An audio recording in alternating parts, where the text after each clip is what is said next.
As a historian with a passion for unearthing the past, I, Robert, had always been drawn to places steeped in history and mystery. When I stumbled upon the forgotten ghost town of Eldridge in the Arizona desert, it seemed like the perfect subject for my next project. Eldridge was a relic of the Old West, abandoned decades ago and left to the ravages of time and desert heat. It promised to be a treasure trove of stories, frozen in time. The first few days were spent documenting the town's buildings, crumbling saloons, derelict storefronts, and the weathered remains of homes. The silence was profound, interrupted only by the occasional gust of wind stirring the dust. The emptiness of Eldridge was almost peaceful, a stark contrast to the bustling life it once held. I roamed the streets with a sense of purpose, photographing and taking notes, marveling at the sense of history that seemed to linger in every corner. But as night fell, the atmosphere shifted. The town's eerie quiet was occasionally broken by strange sounds, distant footsteps echoing down empty streets, and the faint strains of old-time music that seemed to drift on the wind. At first, I attributed the noises to the creaking of the old structures settling, or perhaps to the whims of the desert wind.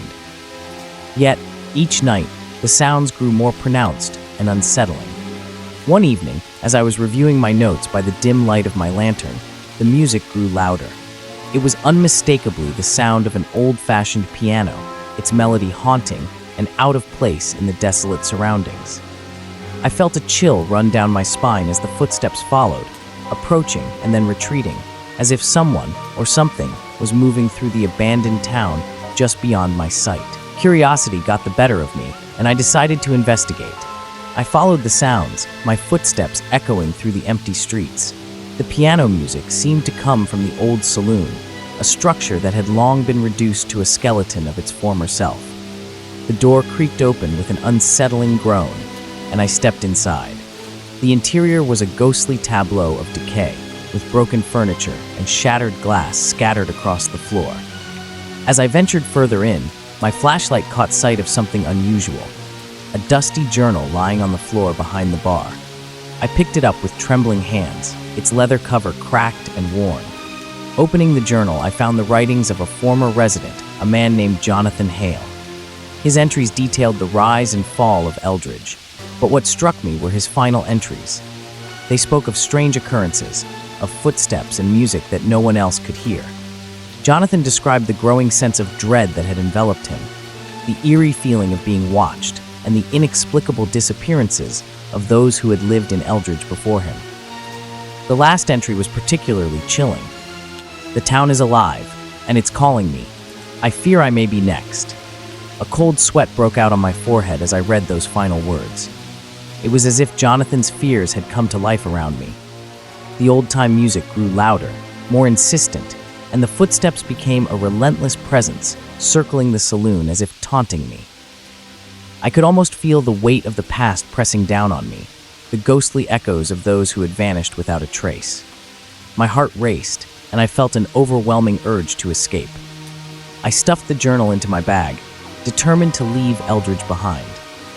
As I made my way back to my vehicle, the sounds followed me, growing louder and more frantic. The piano music reached a frantic crescendo, and the footsteps grew closer, as if something was chasing me through the empty streets. I drove away from Eldridge as fast as I could, my mind racing with the fear that I had narrowly escaped the same fate as Jonathan Hale and the others who had vanished from this forsaken place. The ghost town receded into the distance, but the haunting melody and the sense of being pursued lingered.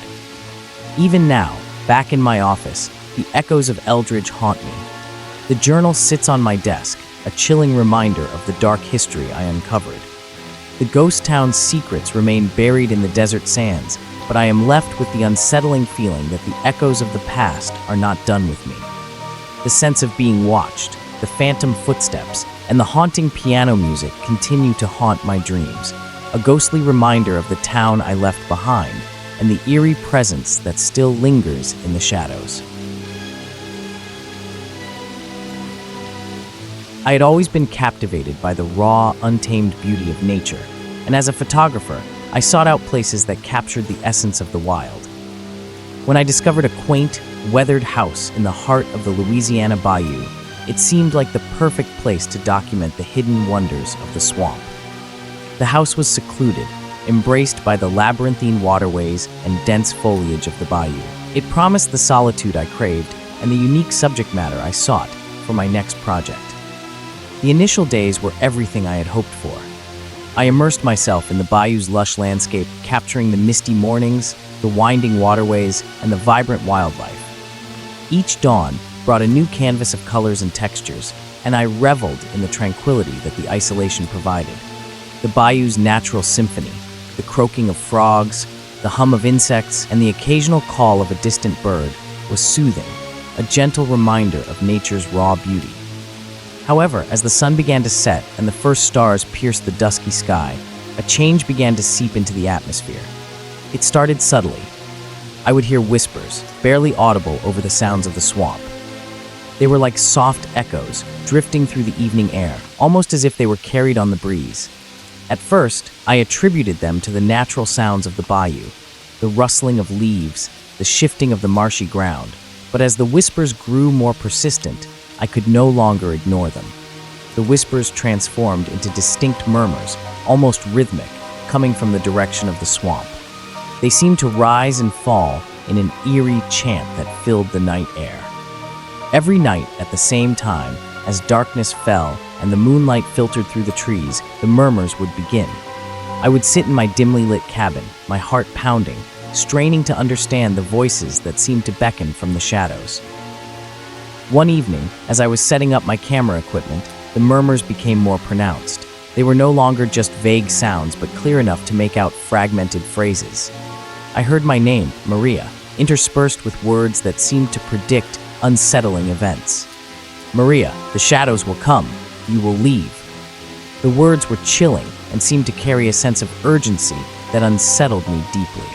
I determined to uncover the source of these disturbing sounds. I decided to venture into the swamp during daylight. The sun was a welcome relief from the oppressive darkness of the night. I waded through the thick, tangled vegetation, pushing aside vines and branches as I moved deeper into the swamp.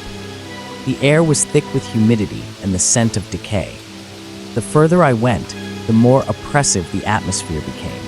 It felt as if the swamp itself was watching me, its silence almost a form of surveillance. I came across remnants of human activity, old fishing gear, broken boats, and dilapidated huts overgrown with moss and vines. Each artifact added to the sense of unease, as if I were intruding on something long forgotten and abandoned. Despite my efforts, I found no tangible explanation for the murmurs that haunted me each night.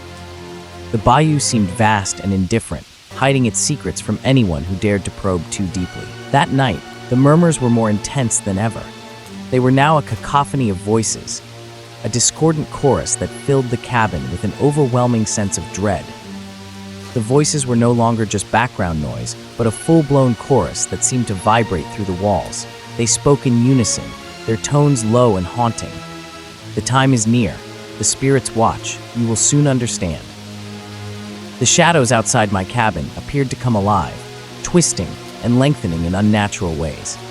I saw vague, dark shapes flitting just beyond the reach of my flashlight. The trees seemed to whisper and groan, their branches moving as if they had a life of their own. The once familiar swamp now felt alien and menacing.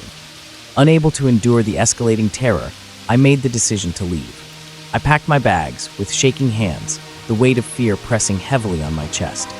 My belongings, my work, everything I had come for was left behind in the frenzied scramble to escape.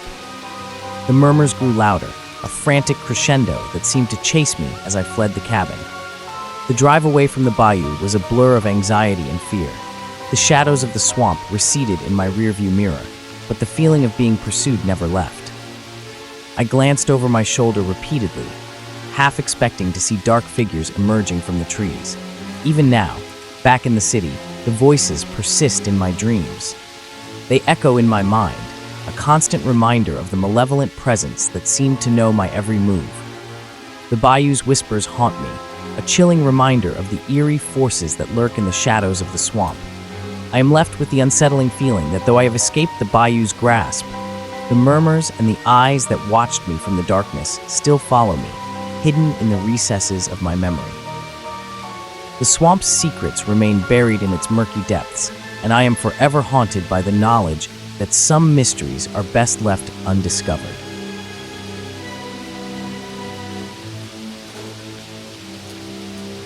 Emily and I had been craving a romantic getaway, a break from the constant hustle of city life. When we found a secluded cabin deep in the Washington woods, we thought it was the perfect escape. The cabin was quaint, nestled among towering evergreens, and shrouded in a misty atmosphere that felt both enchanting and mysterious. It was exactly the kind of serene retreat we had been dreaming of. The drive to the cabin was long, winding through dense forests and over rugged terrain. By the time we arrived, dusk was settling over the landscape, casting long shadows that seemed to stretch endlessly through the trees. The cabin looked charming, with its rustic wooden facade and stone chimney. We were both eager to settle in and start our weekend of relaxation. As we unpacked and explored the cabin, we were struck by its quaint, old-world charm. The interior was cozy, with a large stone fireplace, overstuffed armchairs, and wooden beams that gave it a timeless feel. It was the perfect setting for a romantic retreat. That evening, after a quiet dinner by the fire, Emily and I decided to explore the cabin a bit more. We discovered a small, dusty room beneath the staircase, barely big enough to stand in. It looked like it had been used for storage years ago. As we rummaged through old boxes and cobweb-covered furniture, Emily noticed something peculiar: a trapdoor hidden beneath a dusty rug. Curiosity got the better of us, and with some effort, we managed to pry open the trapdoor. Beneath it was a small, dark space with wooden floorboards that seemed to have been disturbed recently. We lifted the boards and found something unexpected: old, faded drawings scattered underneath. The drawings were unsettling. They depicted a series of scenes, each more disturbing than the last. Some showed scenes of the forest around the cabin, but others were more personal, almost as if they were glimpses into our lives.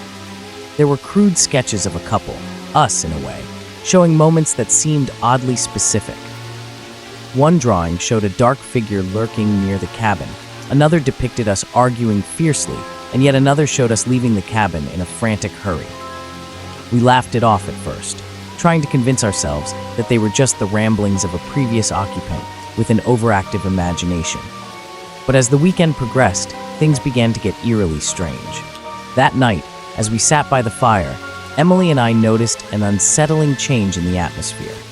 The cabin seemed to grow colder, and the shadows on the walls seemed to twist and writhe in unnatural ways. We brushed it off as our imaginations running wild, but the tension between us was palpable. The next morning, we went for a hike in the forest. As we walked, we couldn't shake the feeling that we were being watched. The dense trees and thick underbrush seemed to close in around us, and we found ourselves glancing over our shoulders more often than usual. We tried to enjoy the hike, but the eerie feeling never left us. Later that day, we discovered that one of the drawings had started to come true. It depicted us arguing, and that very evening, a disagreement over trivial matters erupted into a full-blown argument. The intensity of the argument surprised us both, and we found ourselves caught in a cycle of frustration and anger that seemed inexplicably tied to the drawing. By the third day, things took a darker turn. Another drawing showed the cabin engulfed in darkness, with shadowy figures surrounding it.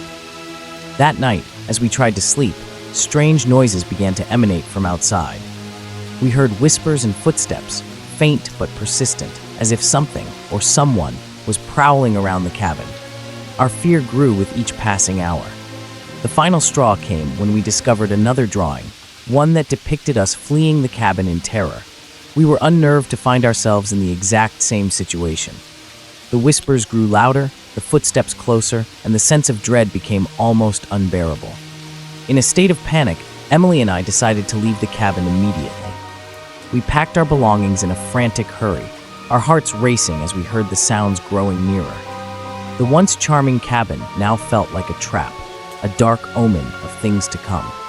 As we drove away, I glanced back at the cabin, now shrouded in darkness. The forest seemed to close in around it, and I could have sworn I saw shadowy figures moving among the trees. Emily and I were both shaken. Our romantic getaway turned into a nightmare that we would never forget. We spent the drive home in silence, our relationship strained by the fear and tension that had gripped us over the weekend. The drawings, once a curiosity, had become a haunting reality that left us both unsettled and afraid.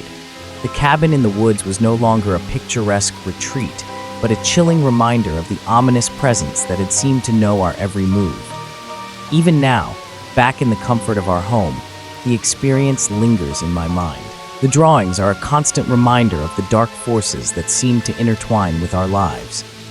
We may have left the cabin behind, but the fear and the unsettling sense of being watched continue to haunt us, a lingering shadow over our once peaceful escape.